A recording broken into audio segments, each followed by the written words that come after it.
আসসালামু আলাইকুম ওয়া রাহমাতুল্লাহি ওয়া বারাকাতুহু। আমার প্রিয় ভাই ও বোন, আমি আপনাকে সালাম দিলাম। এর অর্থ হলো আপনার জন্য আমি দোয়া করলাম যে আপনার উপর আল্লাহর রহমত বর্ষিত হোক, আল্লাহর শান্তি আপনার উপর বর্ষিত হোক। আমার প্রিয় হাবিবকে এক ইহুদি এভাবে সালাম দিয়েছে, আসসালামু আলাইকুম। এর অর্থ হলো আপনার মরণ হোক। হযরত আয়েশা সিদ্দিকা রাদিয়াল্লাহু তাআলা আনহা বলেন, ইয়া রাসূলুল্লাহ, সে তো আপনার জন্য দোয়া করে নাই, বরং সে আপনার জন্য মৃত্যু কামনা করছে। সে বলছে আপনার মরণ হোক। আসসালামু আলাইকুম অর্থ হলো মরণ হোক।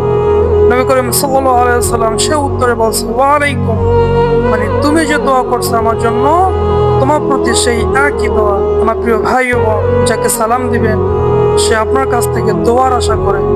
এখন যদি দোয়ার পরিবর্তে সে বরদোয়া পায়, আপনি তাকে বলবেন আসসালামু আলাইকুম ওয়া রাহমাতুল্লাহি ওয়া বারাকাতুহু, আপনার উপর আল্লাহর রহমত বর্ষিত হোক। সেখানে যদি এরকম হয়ে যায় যে আপনার মরণ হোক, তাহলে কিভাবে হয়? আমার প্রিয় ভাই এবং সালাম ইসলামের রীতি নীতি সুন্নাহ দোয়ার কাজ। সালাম অর্থ দোয়া করা। এখন আপনি দোয়া থেকে যদি বরদোয়া করেন, বলবেন আল্লাহর রহমত বর্ষিত হোক, সেখানে হয়ে যায় যদি আপনার মরণ হোক, তাহলে কিভাবে হয়?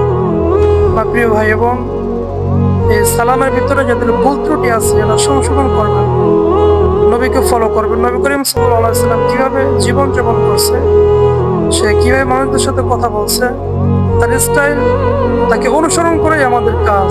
এটাই আমাদের রীতি, এটাই নীতি, এটাই দায়িত্ব। সালামের বিষয়টা হলো যাকে সালাম দিবেন সেজন্য আপনার থেকে দোয়া পায়, বরদোয়ার জন্য না পায়। ইনশাআল্লাহ আশা করি আমার এই ভিডিওর মাধ্যমে আপনি আপনার সালামকে সংশোধন করবেন। আল্লাহুম্মা আমিন।